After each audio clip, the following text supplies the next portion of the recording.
I have an urgent message for any American over 65 who carries a debit or credit card. A new warning from federal agencies, including the FBI, highlights a growing threat that is catching thousands of seniors off guard.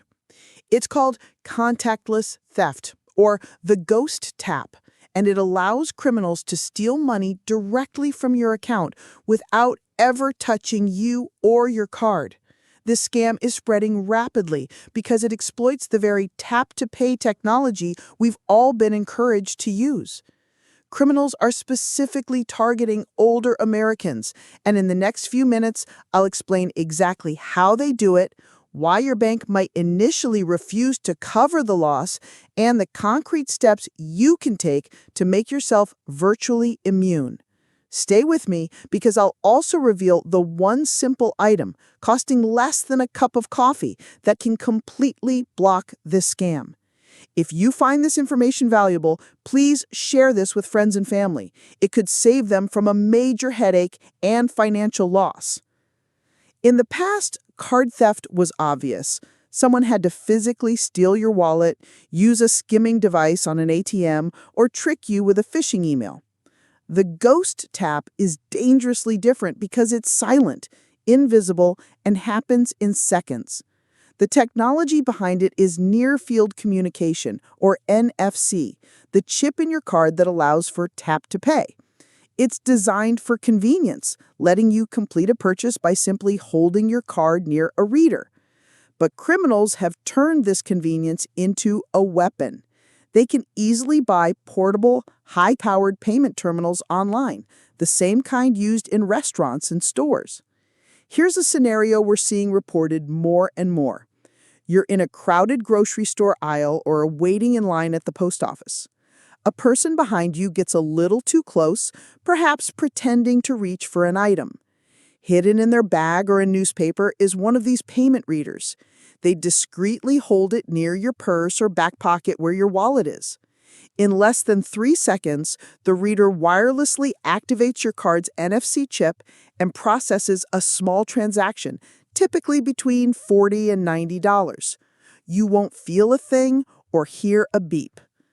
Because the amount is under the $100 threshold that often requires a PIN or signature, it doesn't trigger an immediate fraud alert from your bank. The thieves then repeat this in busy public places, on buses, at farmers markets, or in shopping malls, hitting multiple people in an hour. You may not notice anything is wrong until you check your bank statement days later and see a series of small, unfamiliar charges from businesses you've never visited. The most insidious part is that it makes victims doubt themselves. Since the card never left their possession, many people assume they simply forgot making the purchases. That's exactly what these criminals count on. Criminals are strategic, and they perceive older adults as ideal targets for this scam for a few key reasons. First, predictable routines and locations.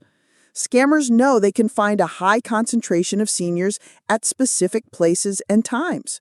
Pharmacies on discount days, community centers, or grocery stores during weekday mornings. They can blend in easily in these environments. Second, common habits. Many seniors carry their belongings in ways that make them accessible. A purse looped over a shopping cart, a wallet in an outer coat pocket, or a handbag placed on a nearby chair are all easy targets for a scammer who only needs to get within a few inches. Third, the technology gap. While most people use tap to pay, many are unaware that the NFC chip is always on, constantly broadcasting a signal. The AARP recently issued a new consumer alert highlighting this very vulnerability, noting that criminals exploit the assumption that a card is only active when you physically tap it. They prey on the trust we have in the system. Finally, there's a cruel calculation that some seniors may not use mobile banking apps to check their balances daily. Scammers believe this gives them a longer window to make multiple fraudulent charges before the card is finally reported and canceled. This is where the situation gets frustrating. Most Americans assume that under federal law, they are protected from fraudulent charges. While that's largely true, the ghost tap scam falls into a tricky legal gray area.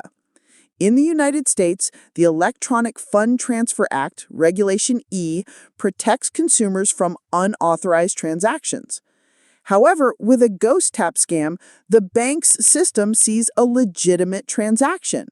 Your physical card was present, and its secure chip was used exactly as intended for a contactless payment. When you report the fraud, the bank might initially argue that since your card wasn't stolen and no PIN was used, the charges must have been authorized.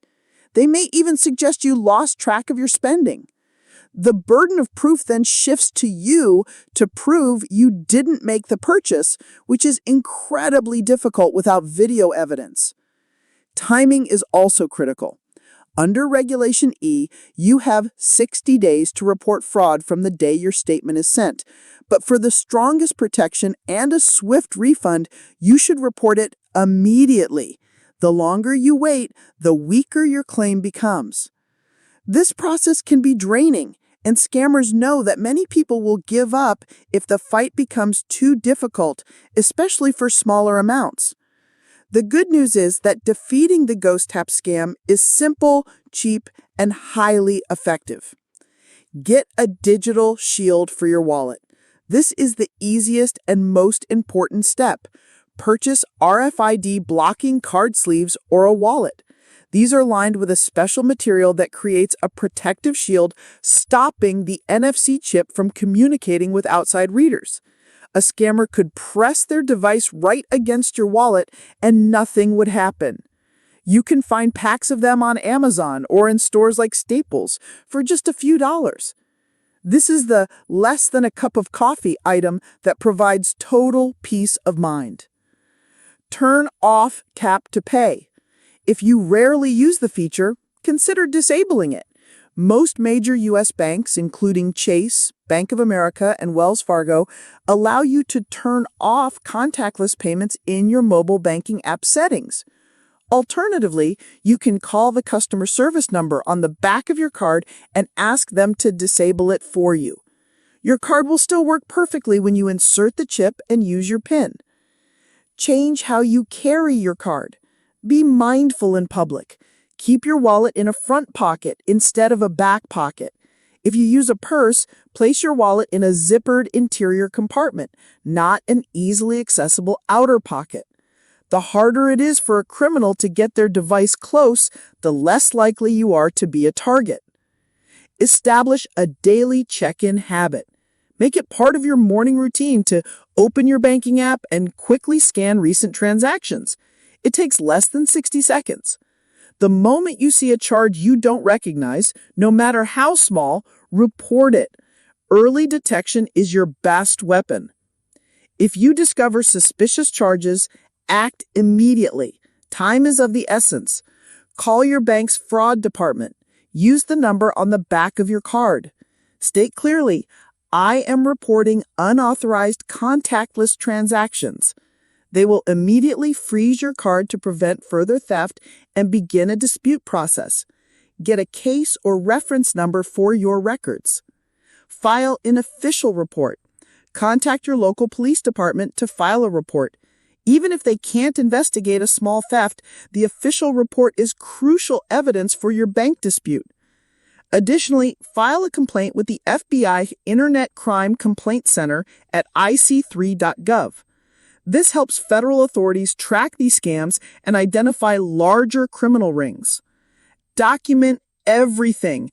Keep a log of every call you make, including the date, time, and name of the person you spoke with. Save all emails and letters from the bank.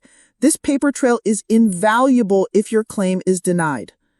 Escalate if necessary. If your bank refuses to refund your money, do not give up.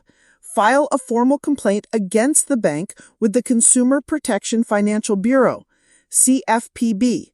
The CFPB is a federal agency that exists to protect consumers. They will investigate your complaint and require the bank to provide a formal response.